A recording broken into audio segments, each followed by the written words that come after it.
Hello friends, welcome to my channel English Fluency Quest. Today we are going to learn one useful advanced structure which we can use in our daily life situations. So let's begin. जब हमें sentences बोलने हो like तुम्हें बोला गया है project खत्म करने को, उसे बोला गया है मेरे साथ नहीं रहने को, हमें बोला गया है सबसे चंदा इकट्ठा करने को, मुझे बोला गया है पढ़ाई करने को, या फिर मुझे बोला गया है घर पर रहने को, या फिर क्वेश्चन जैसे क्या तुम्हें बोला गया है ये करने को। तो इस तरह के सेंटेंसेस में स्ट्रक्चर यूज़ करेंगे वन हैज़ और have been told to do something का स्ट्रक्चर है सब्जेक्ट हैज़ और have been told to, then verb की first form, then other words. इसका क्वेश्चन हो जाएगा सब्जेक्ट आ जाएगा हैज़ और हैव के बाद, then been told, then to, then verb की first form, then other words. Okay, examples देखते हैं। तुम्हें बोला गया है ये प्रोजेक्ट खत्म करने को। You have been told to finish this project. You have been told to finish this project. जब आपका subject I you we they होगा तो आप हैव यूज करेंगे उसके साथ। Okay, next example. उसे बोला गया है मेरे साथ नहीं रहने को।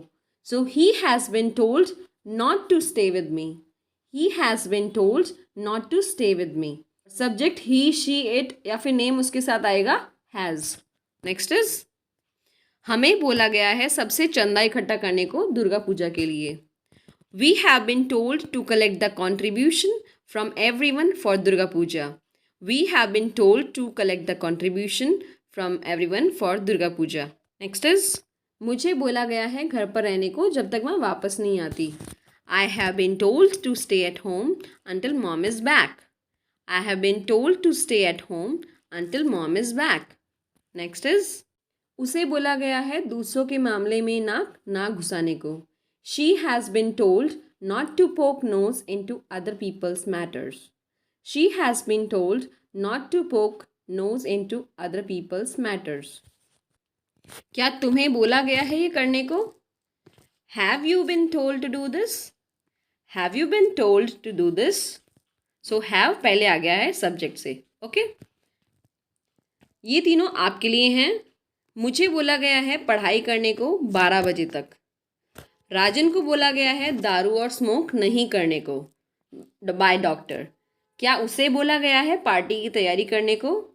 तो इन तीनों के आंसर आप मुझे कमेंट से बताइए। Try to practise them in your conversations ताकि आप लोग फ्लुएंट बन पाएँ। ओके, एंड कोई क्वेश्चन हो तो प्लीज़ कमेंट से मुझसे पूछिए। Thanks a lot for watching. Have a good day.